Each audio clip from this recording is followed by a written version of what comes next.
अजीज तलबा और तालबात, Farooq foundation online school के ज़रिए यकसा नसाब के मुताबिक तालीम हासिल करें। अगर हमारी वीडियोस पसंद आएँ तो चैनल को सब्सक्राइब करें और दोस्तों के साथ शेयर करें और बेल आइकन को लाजमी दबाएं ताकि आइंदा आने वाली तालीमी वीडियोस आप हासिल कर सकें।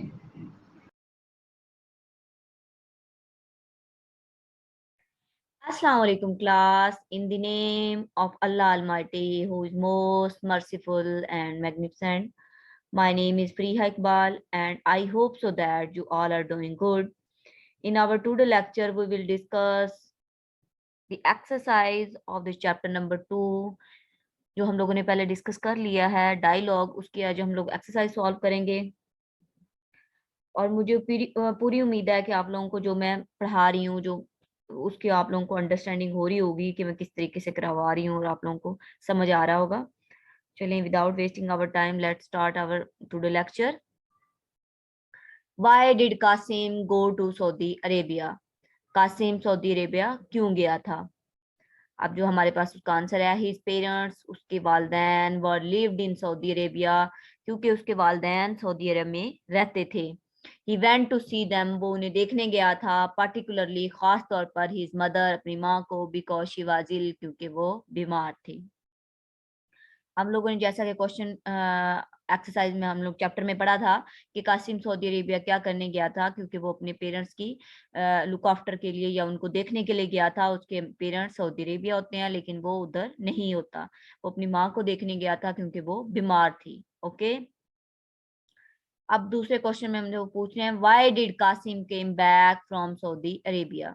कासिम जो था वो सऊदी अरेबिया से वापस क्यों आया? His school had reopened after vacation and he had missed many important lessons. Moreover, he did not want to miss the exam, so that he came back from Saudi Arabia. उन्होंने हमसे सवाल किया है कि कासिम सऊदी अरेबिया से वापस क्यों आया था। पहले क्वेश्चन हम लोगों ने उन्होंने हमसे क्वेश्चन किया कि वो गया क्यों था। हम लोगों से वजह पूछ रहे हैं जाने की। अब नेक्स्ट क्वेश्चन में उन्होंने वापस आने की वजह पूछी है कि वो वापस किस वजह से आया था, क्योंकि उसके पेरेंट्स भी तो वहीं पे थे। ठीक है, और वो वापस फिर क्यों आया, तो उन्होंने हमसे वजह पूछी है।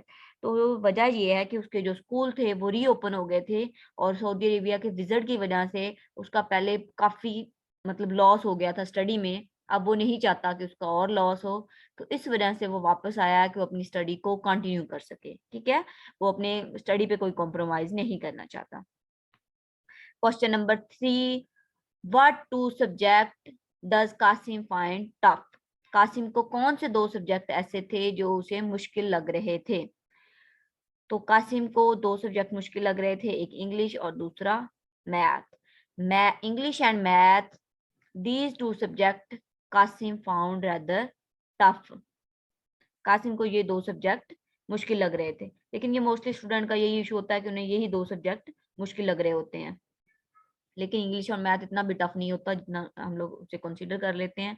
बाकी सब्जेक्ट की तरह अगर हम इनको भी ध्यान से पढ़ेंगे तो डेफिनेटली ये भी बहुत अच्छे सब्जेक्ट हैं और इजीली हम लोग इनको कवर अप कर सकते हैं। चलें हम लोग अपने सिलेबस पे फोकस करते हैं। Question number 4, what has Qasim decided after he studies? Qasim ने अपनी स्टडी जो वो कर रहा था उसके बाद उसने क्या डिसाइड किया था कि वो आगे उसका फर्दर प्लान क्या है? डेफिनेटली हम लोग कोई भी स्टडी कर रहे हैं तो हम लोगों को किस लिए कर रहे हैं कि सिर्फ हमने नॉलेज गेन करना है कि हमने लाइफ में कुछ बनना है, हम हमारा क्या पर्पस है स्टडी करने का, कि हम लोगों को कौन सी फील्ड में जाना है, हम लोगों ने लाइफ में अपनी में क्या करना है, हमारी लाइफ का एम क्या है। हर बंदे का कोई ना कोई एम होता है, तो डेफिनेटली उसका भी कोई एम होगा। तो वो पूछ रहे हैं कि कासिम अपनी स्टडी कंप्लीट करने के बाद या मैट्रिकुलेशन के बाद इंटर उसने आगे कौन सी फील्ड में जाना था। उसने अब फील्ड चूज करनी है कि वो कौन सी फील्ड में जाएगा। वो अपने बिजनेस की तरफ जाएगा, वो एग्रीकल्चर में जाएगा, वो एमबीबीएस करेगा, वो इंजीनियर बनेगा, या वो बैंकिंग के फील्ड में जाएगा, एंड व्हाट्सोएवर। जैसे हर बंदे का अपनी अपनी डिफरेंट चॉइस होती है, तो कासिम अपनी चॉइस बता रहा है। Qasim decided that he will go for medicine if he gets good position, कि कासिम को सोच रहा है कि वो मेडिसिन में जाएगा, मीन वो एमबीबीएस करेगा, वो डॉक्टर बनेगा अगर उसके अच्छे मार्क्स आ जाते हैं तो। Otherwise he will go into business और एग्रीकल्चर, नहीं तो वो एग्रीकल्चर और बिजनेस की फील्ड चूज करेगा। उसकी फर्स्ट प्रायोरिटी जो है, जो उसका फर्स्ट नंबर पे है, वो ये है कि वो एमबीबीएस करेगा, वो बिजनेस, वो इस फील्ड में जाएगा। और सेकंड पे जो उसका ऑप्शन नंबर बी है, जो प्लान बी है, उसमें वो उसका एग्रीकल्चर और बिजनेस की फील्ड है। ये उसके प्लान बी में आ जाते हैं। ठीक है, जैसा कि आजकल तो हम एमबीबीएस का मेरिट भी बहुत ज्यादा हो गया, आप लोगों को पोजीशन पे मैटर नहीं करता, बाय लक पे वैसे मैटर कर रहा होता है। तो next question number 5, what does Qasim uncle think that our English has to be good? कि कासिम का अंकल क्यों सोच रहा था कि जो हमारी इंग्लिश है वो अच्छी होनी चाहिए, कि कासिम के अंकल का क्यों ख्याल था? हम लोग पोस्ट मॉडर्न इरा में रह रहे हैं, और इस इरा में हम लोग, नो डाउट, हम लोग अब उस, वैसे तो हम इंडिपेंडेंट है, हम लोग इंडिपेंडेंट वाली लाइफ गुजार रहे हैं, but it is not truth. हम लोग इंडिपेंडेंट नहीं है, हम लोग मेंटली तौर पर अभी भी उन नॉर्म्स में, उन चीजों में अभी तक फंसे हुए हैं कि हम लोगों को इंग्लिश, जो बंदा बोल लेता है, जो इंग्लिश पढ़ लेता है, वो एक वेल एजुकेटेड पर्सन है, अच्छी फैमिली से बिलोंग करता है, नो ऑल दैट, इस तरह के सारे जो मिथ है इंसानों के हमने बना रखे हैं। तो इंग्लिश हमारी जरूरत भी है, no doubt. He know the importance role of English in our today life. He thought that whatever our plan for life or our English has to be good. Qasim का जो अंकल है वो ये सोचता है कि हमारी जिंदगी में हमारे कोई भी प्लान हो, हम कुछ भी करना चाहते हैं, हम कोई भी फील्ड में जाना चाहते हैं, हम अपना बिजनेस स्टार्ट करना चाहते हैं, हम लोग बैंकिंग में जाना चाह रहे हैं, हम लोग अपना कुछ स्कूल ओपन करना चाह रहे हैं, हम लोग सीएसएस करना चाह रहे हैं, एमबीबीएस में जाना चाह रहे हैं, whatever you want to do in your life. लेकिन जो आप लोगों की जो इंग्लिश है, इंग्लिश की स्किल्स वो अच्छी होनी चाहिए। इंग्लिश में भी आगे 4 स्किल्स आ जाती हैं। इंग्लिश, आप लोगों को इंग्लिश लिखनी आनी चाहिए, इंग्लिश बोलनी आनी चाहिए, इंग्लिश पढ़नी आनी चाहिए, और सबसे बड़ी बात, आपको इंग्लिश समझनी भी आनी चाहिए कि जो बंदा बोल रहा है उसका मीनिंग क्या है, आप लोगों को उसको समझना भी चाहिए। ये सारी चीजें एक दूसरे के साथ इंटरलिंक करती होती हैं। तो डेफिनेटली उनको ये, अगर आपको इंग्लिश आती है, आजकल इंग्लिश डिमांड बन गई है हमारी सोसाइटी की। आप लोग कहीं भी इंटरव्यू देने जाते हैं, इवन आप लोग टेक्नोलॉजी, जो हम लोग गैजेट्स यूज कर रहे हैं, हमारे लैपटॉप यूज कर रहे हैं, मोबाइल यूज कर रहे हैं, किसी भी ऐप पे हम लोग अकाउंट बनाते हैं, या हम बैंक में जाते हैं, उधर हम लोगों ने अपना अकाउंट बनवाना होता है। तो ईच एंड एवरी जो इन्फॉर्मेशन उनको चाहिए होती है, वो किस में पूछ रहे होते हैं? इंग्लिश में पूछ रहे होते हैं। तो without English we are nothing, we are suppose to be nothing without English.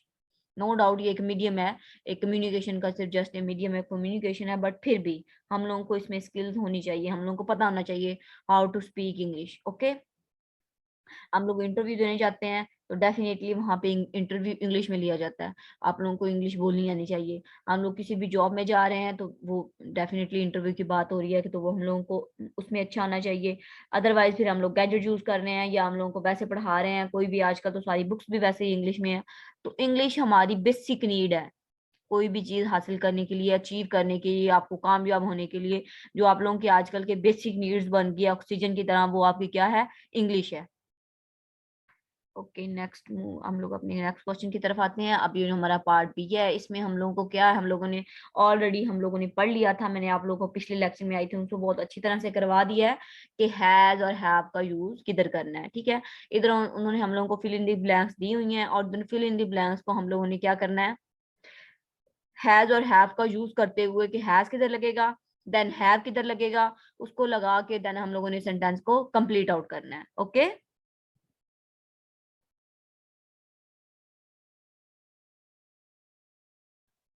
तो हम लोग इसमें देखेंगे हैज और हैव का यूज करते हुए कि हम लोगों ने क्या लगानी है। और सबसे बड़ी बात, हैज और हैव ये हेल्पिंग वर्ब है प्रेजेंट परफेक्ट टेंस के, कि कोई भी बात जब कंप्लीट हो जाती है या हम पोजेशन के लिए यूज कर रहे होते हैं हैज और हैव का, लेकिन वो मैंने ऑलरेडी आपको बता दिया है। तो इसमें हम लोग सिर्फ ये देखेंगे कि हैज किधर लगना है, देन हैव किधर लगना है, और इसके साथ फॉर्म ऑफ वर्ब कौन सी लगनी है।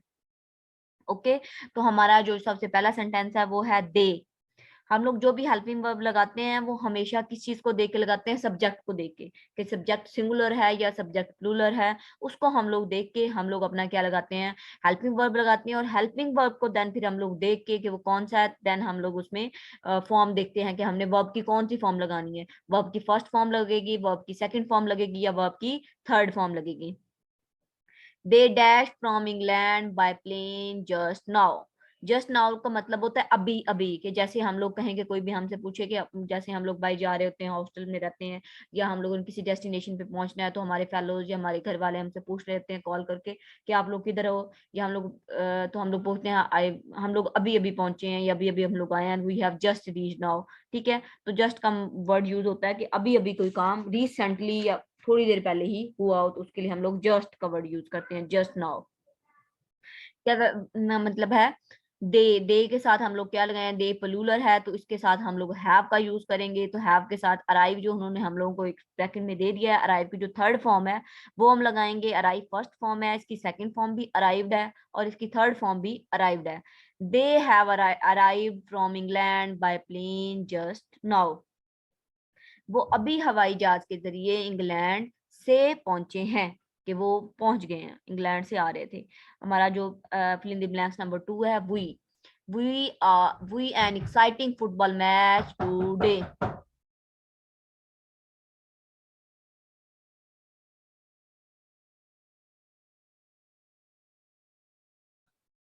तो थर्ड वन जो है हमारा है, सॉरी सेकंड में है, we dash an exciting football match today. तो वी है तो वी के साथ भी हम लोग, वी प्लूरल है तो इसके साथ भी हम लोग हैव लगाएंगे, और हैव के साथ थर्ड फॉर्म आती है वर्ब की। तो जो वॉच है वो फर्स्ट फॉर्म है, और जो इसकी सेकंड फॉर्म है वो भी वॉच्ड है, और इसकी थर्ड फॉर्म भी वॉच्ड है। We have watched an exciting football match today. आज हमने फुटबॉल का एक पुरजोश मैच देखा है। आगे हमारे पास थर्ड आगे है, वो पहले हम लोगों ने एग्जांपल दी थी, अगर हम आगे देखने हैं, the clock dash 5। The clock, clock मतलब एक घड़ी की बात हो रही है, तो इसके साथ हम लोग हैज लगाएंगे। स्ट्राइक, स्ट्राइक मतलब होता है कि एक, उसकी जो थर्ड फॉर्म है स्ट्राइक की वो है स्ट्रक। द क्लॉक है स्ट्रक 5। अलार्म ने या क्लॉक ने 5 बजा दिए हैं। The gardener the lawn after a long time today. ठीक है, द गार्डनर जो माली है, द लॉन उसने लॉन को, जो after a long time today, आज उसने बहुत दिनों के बाद क्या किया है, गार्डनर ने लॉन को क्या किया है, डेफिनेटली उसकी घास कट की है या उसकी सफाई की है या जो भी है। तो मो का वर्ड जो हम लोग यूज करते हैं वो होता है घास कट करने के लिए, जो उसके मशीनरी के साथ हम लोग यूज करते हैं उसके लिए मो का वर्ड यूज करते हैं, और गार्डनर के लिए भी हम वो मोर का वर्ड यूज करते हैं। ठीक है ना, दी मोर, मो the lawn after a long time today, हम लोग ये भी वर्ड यूज कर सकते हैं। ठीक है ना, तो हम लोग इसका आएगा मो। तो मो इसकी जो है वो है फर्स्ट फॉर्म, और इसकी जो थर्ड फॉर्म है वो है मोन, MOWN। गार्डनर एक है तो उसके साथ हम लोग क्या लगाएंगे, उसके साथ हैज लगाएंगे। द गार्डनर हैज मो the lawn after long time today. उसने बहुत अरसे के बाद, माली ने आज बहुत अरसे के बाद लॉन की घास की कटाई की है। घास की कटाई करना जो पूरा प्रोसेस है उसको हमने एक वर्ड में समराइज कर दिया है, वो वर्ड है मो। ठीक है, and the next one is the gardener, sorry, dash you ever in the river, कि क्या तुम कभी भी रिवर में क्या किया तुमने, डेफिनेटली रिवर में या तो हम लोग स्विमिंग करते हैं या फिशिंग करते हैं, मछलियां पकड़नी है, या फिर हम लोगों ने स्विम करना है, या हम लोग कहते हैं कि तुमने कभी दरिया देखा है, इन सेंस में हम लोग, या तुम दरिया पे कभी गए हो। तो इन्होंने हम लोगों को पहले वो दे दिए हैं कि इनमें कौन सी वर्ड यूज होना है। स्विम, स्विम जो है वो इसका फर्स्ट फॉर्म है, लेकिन हम लोग इसमें थर्ड फॉर्म यूज करनी है। Have you ever swum in the river, क्या तुम कभी भी दरिया में तैरे हो। ठीक है, द मिल्क डैश सोर, सोर मीन होता है खट्टा हो जाना, वी कांट ड्रिंक इट। ठीक है ना, कि दूध क्या है वो खट्टा हो गया और हम लोग इसे पी नहीं सकते। अब दिस मिल्क इसके लिए हम लोग हैज का यूज करेंगे, और गो वेंट गोन, थर्ड फॉर्म हम गो की लगाएंगे। गोन सोर, दूध खट्टा हो गया है, वी कांट ड्रिंक इट, इसलिए हम इसको पी नहीं सकते। The butcher a cow for the meat. ठीक है, the butcher cow for the meat, butcher a cow for the meat, butcher एक है, जो कसाई जो कसाब होता है वो एक है, तो उसके साथ हम लोग हैज लगाएंगे। स्लगटर फर्स्ट फॉर्म है, इसकी थर्ड फॉर्म आएगी slaughtered. The butcher has slaughtered a cow for the meat, कसाब ने गोश्त के लिए एक गाय को ज़िबा किया, कि गोश्त को हासिल करने के लिए, गोश्त के लिए उसने गाय को ज़िबा किया। आगे 7, he dash two books this year. ही है तो ही क्या है, सिंगुलर है, तो सिंगुलर के साथ क्या आएगा, सिंगुलर के साथ हैज आएगा, ठीक है ना। तो पब्लिश्ड की तो पब्लिश है, पब्लिश की थर्ड फॉर्म पब्लिश्ड होगी। He has published 2 books this year, उसने इस साल 2 किताबें पब्लिश करवाई हैं, या दो किताबें शाया की हैं। I dash not Zahid since he was 14, since he was 14। आप लोगों को सिंस और फॉर का वो एक ग्रामर के रूल्स हैं, हम लोग आगे किसी भी चैप्टर में इंशाल्लाह आएंगे तो मैं आप लोगों को इसका यूज भी बता दूंगी, लेकिन सरसरी से मैं आपको बता देती हूँ।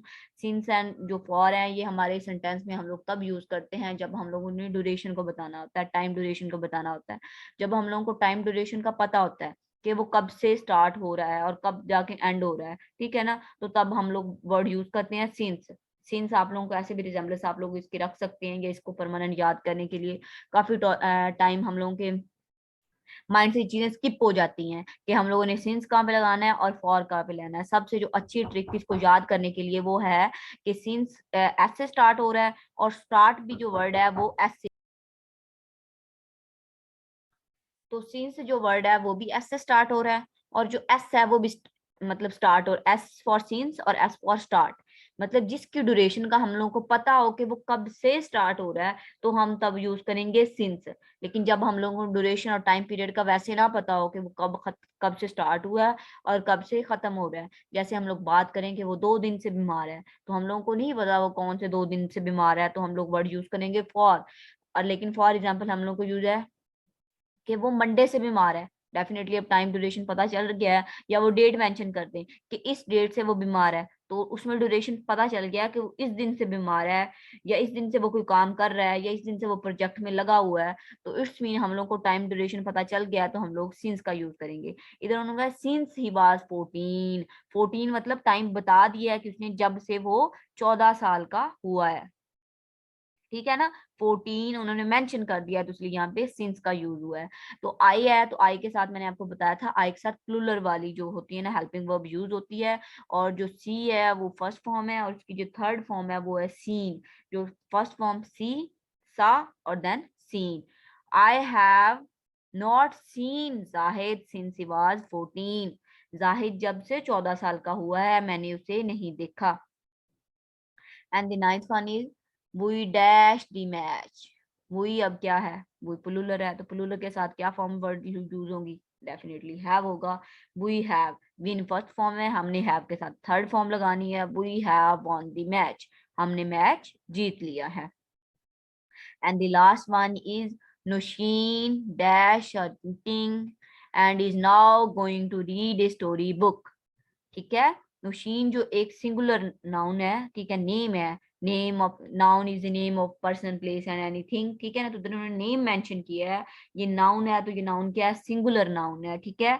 तो सिंगुलर के साथ क्या यूज होता है, हैज लगता है, और हैज के साथ हम लोग वो वही यूज करेंगे उसकी third form. Nausheen has finished her knitting and is now going to read a story book, Nausheen ने अपनी बुनाई का काम खत्म कर लिया है और अब वो कहानियों वाली किताब पढ़ने लगी है, ठीक है।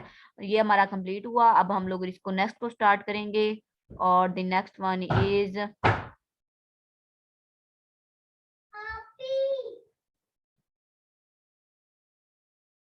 और अब उन्होंने कलेक्टिव नाउन का हम लोगों ने इसमें करना है। आई थिंक सो मैंने आप लोगों को कलेक्टिव नाउन के बारे में कुछ थोड़ा बहुत बताया था, हम लोगों ने किया था स्टार्टिंग में चैप्टर, जब हम लोगों ने स्टार्ट किया था, तो मैंने हैज ऐप का भी इंट्रोडक्शन आपको ग्रामर का पोर्शन का दिया था, कलेक्टिव नाउन के बारे में बताया था, और जो भी चीजें थी उनको डिस्कस किया था, लेकिन फिर भी मैं आप लोगों को, आपका रिवाइज भी हो जाएगा और मैं आप लोगों को अगेन एक्सप्लेन भी कर देती हूँ। सबसे पहले आप लोगों को नाउन का पता होना चाहिए कि नाउन क्या होता है।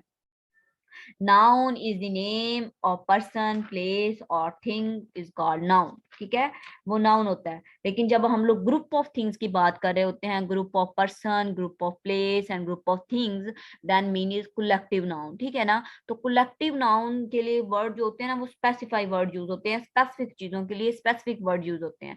डेफिनेटली जब हम एक क्राउड, जो वर्ड इन्होंने एग्जाम्पल दी है उसमें उन्होंने यूज किया है, a crowd is a lot of man, women and children. तो जो क्राउड का वर्ड हम लोग जब यूज करेंगे तो हमारे माइंड में क्या बात आती है कि क्राउड का मतलब है कि बहुत सारे लोगों की बात हो रही है, उसमें बहुत सारे बच्चे भी आ सकते हैं, उसमें बहुत सारी वुमेन्स, औरतें भी हो सकती हैं, और बहुत सारे मर्द भी हो सकते हैं। उनको जब हम लोग मिक्सअप करेंगे, उनको इकट्ठा करेंगे, तो तब हम एक वर्ड यूज करते हैं, वो है क्राउड। और क्राउड को हम लोग क्या कहते हैं, ये कलेक्टिव नाउन है जो रिप्रेजेंट कर रहा है बहुत सारी लड़कियों को, बहुत सारे मर्दों को और बहुत सारी औरतों को इकट्ठा रिप्रेजेंट कर रहा है, वो एक वर्ड है, वो है क्राउड। ठीक है, और cutlery is a lot of knife, fork and spoon. जब काफी सारे चम्मच, फॉर्क और नाइफ, छुरियों की बात हो रही होगी, तो तब हम लोग क्या यूज कर रहे होंगे, तब उनके लिए जो वर्ड यूज कर रहे हैं वो कल्टरी है। ठीक है, या ऐसे मैं आप लोगों को कुछ और एग्जांपल भी देती हूँ, मतलब जो इधर मेंशन नहीं है उनके अलावा भी मैं आपको लोगों को देती हूँ। फॉर एग्जांपल हम लोग यूज कर रहे होते हैं क्राउड, हम लोग पीपल के लिए यूज कर रहे हैं, मतलब लॉट ऑफ पीपल्स की, जब ग्रुप ऑफ पीपल्स की बात हो रही है तो हम लोग कलेक्टिव नाउन यूज करते हैं क्राउड। ठीक है ना, जब हम लोग बंच, जब हम लोग बात कर रहे होते हैं उसकी हर्ड की, ठीक है ना, तो उसके में क्या होता है, लॉट ऑफ कैटल्स होती हैं, लॉट ऑफ, हम लोग स्पेसिफिक जो वर्ड हैं वो यूज करते हैं जो रिप्रेजेंट कर रहे होते हैं डिफरेंट कलेक्टिव नाउन को। फॉर एग्जांपल जब हम लोग एक ग्रुप ऑफ स्टार्स की बात करते हैं, कि बहुत सारे स्टार्स की बात कर रही हूँ, तो हम लोग एक वर्ड यूज करते हैं गैलेक्सी यूज कर रहे होते हैं, या क्लस्टर वर्ड यूज कर रहे होते हैं, तो वो किसको रिप्रेजेंट कर रहा होता है, वो एक लॉट ऑफ स्टार्स को रिप्रेजेंट कर रहा होता है। ठीक है ना, जब हम लोग बात करते हैं, तो जब हम लोग बात वर्ड एक यूज करते हैं टीम, ठीक है, तो टीम, पाकिस्तानी टीम, ऑस्ट्रेलिया की टीम, इंग्लैंड की टीम, इंडिया की टीम, तो टीम एक कलेक्टिव नाउन है जो किसको रिप्रेजेंट कर रहा होता है, प्लेयर्स को रिप्रेजेंट कर रहा होता है। तो उसमें एक प्लेयर नहीं होता, ठीक है, उसमें काफी सारे लोग होते हैं, तो उसके लिए हम लोग कलेक्टिव नाउन एक वर्ड यूज कर रहे होते हैं जो होता है प्लेयर। ठीक है, जब हम लोग वर्ड यूज करते हैं गैंग का, ठीक है ना, ग्रुप ऑफ रोबर्स जो होते हैं, चोरियां करते हैं, उनका जो ग्रुप होता है उनके लिए हम लोग स्पेसिफिक वर्ड यूज करते हैं, वो होता है गैंग का। ठीक है ना, तो इधर उन्होंने आगे हम लोगों को और काफी सारी एग्जांपल्स दे दी हैं, जो उधर हैं उधर हम लोग उनकी बात करते हैं, कि bundles of cloth is a lot of shirts, shalwars and trousers. जब बंडल ऑफ क्लॉथ्स की बात हो रही होती है तो उसमें क्लॉथ्स जो होते हैं उसमें काफी सारी चीजें क्या आ जाती हैं, शर्ट्स आ जाती हैं, शलवार्स आ जाती हैं, दुपट्टा भी आ सकता है, ट्राउजर्स आ सकता है, स्टॉलर्स आ सकते हैं, कोई भी आइटम्स आ सकती है क्लॉथ की। ठीक है, और अब हम एग्जांपल इसकी देखते हैं, फर्नीचर। फर्नीचर किसको रिप्रेजेंट कर रहा है, फर्नीचर किसका जो है कलेक्टिव नाउन है, उसमें कौन कौन सी चीजें आ जाती हैं, फर्नीचर में हमारी चेयर्स आ जाती हैं, टेबल आ जाता है, बेड आ जाता है, सोफाज हो जाते हैं। इसमें फर्नीचर में टेबल वगैरह, ईच एंड एवरीथिंग, कोई जो भी हम लोग अपने घर में आप लोग देखते हैं सारी चीजें, वो इसमें फर्नीचर में, फर्नीचर एक वर्ड यूज किया जाता है कलेक्टिव नाउन, उसमें बहुत सारी चीजें आ जाती हैं। Poultry are a farm, are lot of hens, chicken and cooks. Cattle are a lot of cows, buffaloes and sheep. इसमें हैंस भी आ जाती हैं। ठीक है ना, काफी सारी जब काउज, बफलोज और शिप की बात करनी हो तो हम लोग कैटल का वर्ड यूज करते हैं। ठीक है ना, वो कैटल किसको रिप्रेजेंट कर रहा है, कैटल इन सब चीजों को रिप्रेजेंट कर रहा है, और कैटल एक जो सिंगुलर, कैटल एक खुद क्या है, कैटल एक खुद क्या है, कलेक्टिव नाउन है। जब हमने स्टेशनरी की बात करनी हो, कि स्टेशनरी की शॉप है, ठीक है ना, इट्स मीन उस पे क्या चीजें अवेलेबल हैं, उस पे पेन है, पेंसिल है, बैग है, ईच एंड एवरीथिंग जो हमारी सॉरी स्कूल के रिलेटेड हम लोगों को चाहिए होती हैं, sharpeners, razor, each and everything, paper, register, ये सारी चीजें कहाँ से मिलती हैं, स्टेशनरी। स्टेशनरी एक सिंगुलर वर्ड है, लेकिन एक किसको रिप्रेजेंट कर रहा है, कलेक्टिव नाउन को रिप्रेजेंट कर रहा है, और इसमें कौन कौन सी चीजें आ रही हैं, पेंसिल आ रही है, पेन आ रहा है एंड पेपर आ रहा है, ये सारी चीजें उसमें आ रही हैं।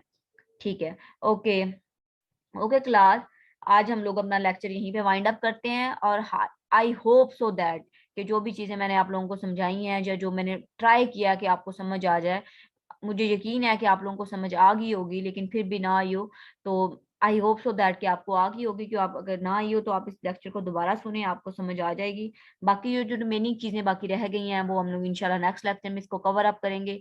चलें जी, अपना ख्याल रखें। अल्लाह हाफिज, अल्लाह निगहबान।